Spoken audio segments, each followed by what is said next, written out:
विदेशी शासक का चले जाना और नागरिक का आज़ाद होना दोनों हमेशा एक ही बात नहीं होते। आज 15 अगस्त है और जैसा कि परंपरा है, प्रधानमंत्री लाल किले की प्राचीर से देश को संबोधित करेंगे। लाल किला, शाहजहां वाला। बस क्लैरिफिकेशन इसलिए क्योंकि इतिहास में आजकल चीज़ें थोड़ी जल्दी इधर उधर हो जाती हैं। राजपथ कर्तव्य पथ हो गया, मुगल गार्डन अमृत उद्यान हो गए, एनसीईआरटी में रैशनलाइजेशन हुआ, क्लास 12 से द मुगल कोर्ट्स वाला पूरा चैप्टर हट गया। एनसीईआरटी ने कहा बच्चों पर सिलेबस का बोझ कम करना था। ठीक है, वैसे भी इतिहास काफी भारी चीज है। वैसे मुगल पूरी तरह से गायब नहीं हुए हैं, नई किताबों में मुगल हिस्ट्री अभी भी मौजूद है, लेकिन एक लेगेसी इशू बच गया है, लाल किला। नाम बदला जा सकता है, कानून बदला जा सकता है, प्रोग्राम बदला जा सकता है। इस साल वंदे मातरम भी पहली बार ऑफिशियल रेड फोर्ट सेरेमनी में शामिल हो रहा है। वेन्यू वही है और शायद इसकी वजह प्रैक्टिकल हो। किले की प्राचीर हो, नीचे पूरा राष्ट्र, ऊपर से संबोधन। लोकतंत्र इसलिए बादशाह तो नहीं कहेंगे, दृश्य थोड़ा वैसा ही लगता है। लेकिन 15 अगस्त पर इससे बड़ा एक सवाल है। आज़ादी का मतलब सिर्फ इतना है कि शासन करने वाला विदेशी नहीं है।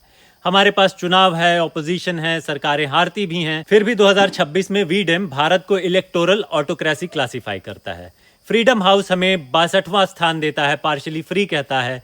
और वर्ल्ड प्रेस फ्रीडम इंडेक्स में भारत 180 देशों में 197वें स्थान पर है। ये भी वीडेम की रिपोर्ट है। इन रिपोर्ट से असहमत हुआ जा सकता है, लेकिन असहमत हो जाने से सवाल खत्म नहीं होता।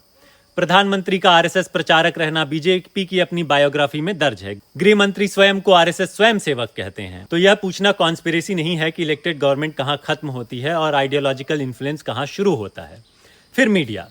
आरएसएफ इंडिया में हाईली कॉन्सेंट्रेटेड मीडिया ओनरशिप की चिंता दर्ज करता है और रिलायंस तथा अडानी के मीडिया होल्डिंग्स का नाम लेता है। तो 15 अगस्त पर एक बात और सोचने लायक है। अगर सरकार नागरिक से ज्यादा शक्तिशाली हो जाए, विचारधारा संस्थाओं से और पूंजी, राजनीति और सूचना दोनों पर ज्यादा असर रखने लगे, तो क्या हम पूरी तरह आजाद हैं? सिर्फ इसलिए क्योंकि शासन करने वाले अब भारतीय हैं।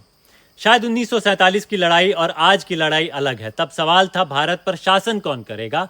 आज सवाल यह है कि भारत में शासन किसके प्रति जवाबदेह होगा।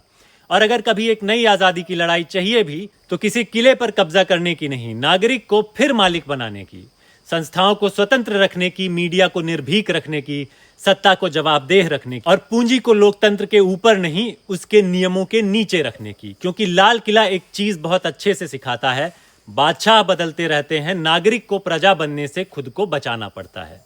स्वतंत्रता दिवस की शुभकामनाएं।